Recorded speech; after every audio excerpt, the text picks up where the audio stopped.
ازيكم احلى اصحاب، عاملين ايه؟ اتمنى يا رب تكونوا بخير.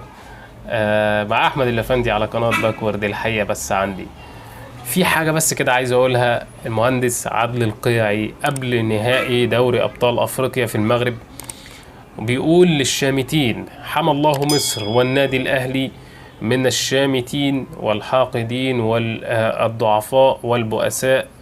يعني قال كلام كده فيما معناه لقناة نادي الزمالك وجمهور الزمالك اللي هو شمتان في نتيجة الأهلي اللي هو أصلا كسبان 1-0 على الوداد المغربي.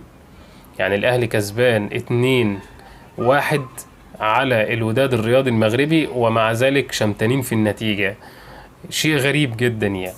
ولكن كمان المضحك ان انت تبقى مش طرف في المباراة اصلا، وبتلبس تيشيرت الفريق المنافس اللي هو من دولة منافسة، الدولة العربية الشقيقة المغرب الشقيق. طبعا كل التحية، ولكن انت مصري المفروض بتشجع الاهلي، ولكن انت بتشجع اي فريق ضد الاهلي. فده موقفك غريب بصراحة يعني، سواء كان قناة نادي الزمالك او لعيبة الزمالك او ايا كان. اللي بيحصل ان هم بيشتروا تيشيرتات للفرق المنافسة وبيلبسوها. فحاجات يعني بنشوفها مواقف غريبة كده من نادي الزمالك وفرقته ولاعيبته يعني. فهنشوف، بس يا ريت تعمل لايك للفيديو بس اهم حاجة، واشترك في القناة لو انت لسه مش مشترك، وفعل الجرس على الكل. والفيديوهات اللي جاية هتبقى قوية جدا. ده كان بس كده تصريح من عادل القيعي، وقال كلام قوي جدا ورد عليهم، وقال ان انتوا يعني شمتانين في ايه وخليكوا في نفسكم.